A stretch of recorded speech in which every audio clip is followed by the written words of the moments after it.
today I'm going to be talking to you guys about the MySmile Whitening Kit. So what MySmile Kit includes is the pamphlet, which has the instructions and the results chart for your teeth, 3 syringes, the needle for the syringes, the light, and the mouthpiece.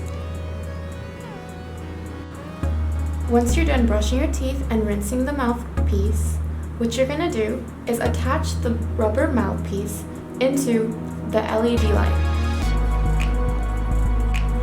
So the next step, you're going to grab your syringe and your needle, pop this top out of the syringe, place your needle in the syringe, pop this top, and you're going to place the gel all around the walls, like so.